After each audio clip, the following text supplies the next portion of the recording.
बाबू सिंह कुशवाहा ने कहा कि जाति जनगणना के पक्षधर हैं हम। बताते चलें कि गुरुवार को शाम के समय क्षेत्र के गांव नानमई में चुनावी रथ लेकर आए जन अधिकार पार्टी के राष्ट्रीय अध्यक्ष बाबू सिंह कुशवाहा ने पत्रकारों से वार्ता करते हुए कहा, मेरी पार्टी का उद्देश्य है कि जाति जनगणना करने के साथ उनको उसी हिसाब से अधिकार और लाभ भी दिए जाएं। यदि हम सत्ता में आते हैं तो इस तरह का अधिकार सभी को देंगे। बाबू सिंह कुशवाहा ने कहा कि देश में बेरोजगारी और महंगाई चरम पर है। भाजपा सरकार को इससे कोई लेना देना नहीं है। जब भी महंगाई और बेरोजगारी का मुद्दा उठाया जाता है तो सुझाता है और चुनाव का समय आता है, तब भाजपा सरकार इस मुद्दे को छिपाने के लिए लोगों का ध्यान दूसरी तरफ मोड़ देती है। बजट के बारे में कहा कि इस बजट में देश के पिछड़े और गरीबों के लिए कोई भी रियायत नहीं है। बाबू सिंह कुशवाहा ने यह भी कहा कि भाजपा चुनाव के समय जनता से जो वादे करके सत्ता में आई उसमें एक भी वादा पूरा नहीं किया है। उन्होंने कहा कि मेरी पार्टी एक छोटा सा मिशन है। यदि हम सत्ता में आते हैं तो जितनी भागीदारी है उसी हिसाब से उसको लाभ दिया जाएगा। इसके अलावा हम समान शिक्षा पर भी काम करेंगे। उन्होंने यह भी कहा कि आज समाजवादी पार्टी के लोग पीडीए की बात करते हैं। जब ये सत्ता में थे तब इनको पीडीए की कोई परवाह नहीं थी। पेश है हमारे संवाददाता की एक खास रिपोर्ट। तो 100 में 6 नौकरी व्यापार में हमारा हिस्सा हो जाए, 100 में 6% हमें ठेके पट्टे मिल जाए। अब आ रही है बात समझ में कि नहीं आ रही? ऐसा होना चाहिए कि नहीं होना चाहिए? जन अधिकार पार्टी के तत्वाधान में संपूर्ण भागीदारी यात्रा है और इस यात्रा का मकसद है कि हमारे देश में जाति जनगणना हो और जाति जनगणना के बाद जिस समाज की जितनी आबादी है उस आबादी के हिसाब से सभी समाज के लोगों को हर क्षेत्र में संपूर्ण भागीदारी मिले, चाहे वो सरकारी नौकरी हो, प्राइवेट हो, जल जंगल जमीन हो, ठेके पट्टे हो, शिक्षा हो, हर क्षेत्र में इस देश के सभी लोगों को आबादी के हिसाब से हिस्सेदारी मिले और एक समान शिक्षा पद्धति लागू हो सके, उसी के लिए जी। और आज आप मैनपुरी पहुंचे हैं। मैनपुरी में कार्यकर्ताओं ने स्वागत भी किया है। मैनपुरी में लोकसभा सीट जो है, अभी लोकसभा चुनाव भी बिल्कुल करीबी हैं, क्या आपकी पार्टी भी किस तरीके की स्टैंड करेगी?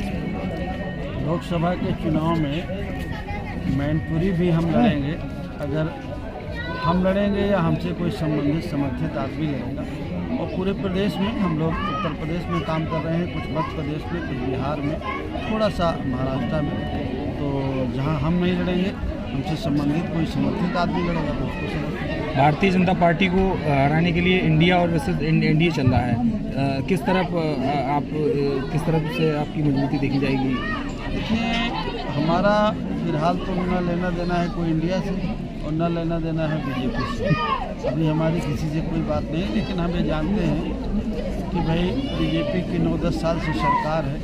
थोड़ा रिजर्वेशन में भी का सेक्शन को पिछड़ों को दिक्कत हुई है और संविधान की बहुत सारी ऐसी चीज़ें हैं, हक अधिकार हैं जो उनसे वंचित हो रहे हैं। ये चीज़ें बीजेपी के ज़माने में नहीं है, लेकिन कांग्रेस ने और बाकी पार्टियों ने भी कुछ नहीं किया है इस देश के गरीब कमज़ोर लोगों के लिए। तो गरीब और कमज़ोर के लिए, वीकर सेक्शन के लिए, पिछड़े दलित के लिए कांग्रेस और बीजेपी में, इंडिया और एनडीए में कोई फ़र्क नहीं है। तो क्या लगता है कि महंगाई, बेरोजगारी, यूपी में आप कई जनपदों का भ्रमण भी कर रहे हैं, रोज इन चीज़ों के फेस? महंगाई और बेरोजगारी तो चरम सीमा में है, बड़े पैमाने पर, लेकिन लोगों का महंगाई से और उससे ध्यान हटा के चुनाव के मौके पर लोगों का ध्यान कहीं और लगा दिया जाता है, तो लोग उन्हीं ध्यान में लग करके जो अपना मेन मुद्दा है वो भूल जाते हैं। अध्यक्ष जी, लगातार बजट को लेकर सवाल भी उठते रहते हैं और आज भी एक बजट पास हुआ है, क्या कहना चाहेंगे और जनता को कितनी राहत मिलने वाली है? मैं तो भागीदारी संपूर्ण भागीदारी यात्रा में हूँ सुबह से। मुझे तो आज के बजट के बारे में जानकारी नहीं है कि क्या पेश हुआ है, क्या निकला, लेकिन मैं इतना जरूर जानता हूँ कि देश के गरीब और कमज़ोर के लिए, पिछड़े और दलित के लिए तो बजट बिल्कुल अच्छा नहीं है। इस बजट में 300 यूनिट बिजली का आह्वान किया है, फ्री देने की बात कर रही है वो जी, क्या कहना चाहेंगे? नहीं, रोजगार की बात हुई है जी, रोजगार बताया हुई है, शिक्षा की बात हुई है जी। जो नई शिक्षा नीति है वो भी जो इस देश के जो वीकर सेक्शन है उसके हित में नहीं। महिलाओं को उद्यमता का बढ़ावा देने के लिए उसमें छूट दी गई 40%। नहीं, ये तो सबका साथ सबका विकास तो बहुत दिनों से चल रहा है, ऐसा हुआ क्या?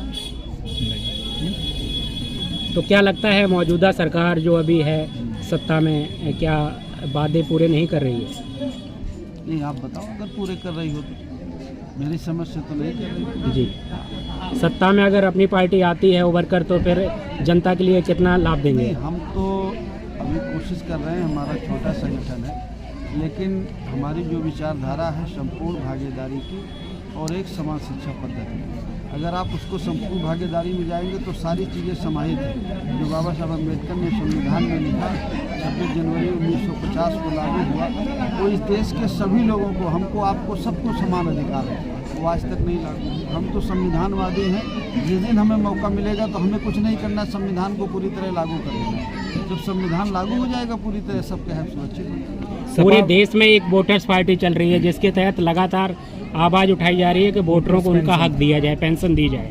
नहीं, मुझे नहीं मालूम है। तो पीडीए समाजवादी पार्टी पीडीए यात्रा भी निकाल रही है, अब उनको कैसे याद आ गया शोषित वंचित लोगों समाजवादी को? पार्टी निकाल रही है, अच्छी बात है, लेकिन थोड़ा 7 से 12 से 17 में निकालते तो और अच्छा होता है, और कुछ पीडीए का काम भी कर देते हो है तो अच्छा होता। अभी भी निकाल रहे हैं, अच्छा है, दे रहा है, दुरुस्त है।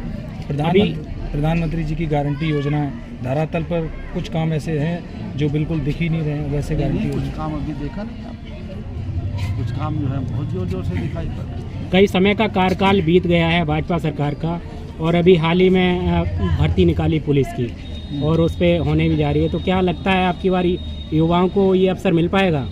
चलिए, अच्छा हो, मिल जाए। तो निकाला, पिछला जो शिक्षा भर्ती थी 69,000 में, उसमें तो 18,000 पद ओबीसी के बच्चों के नहीं मिले जी।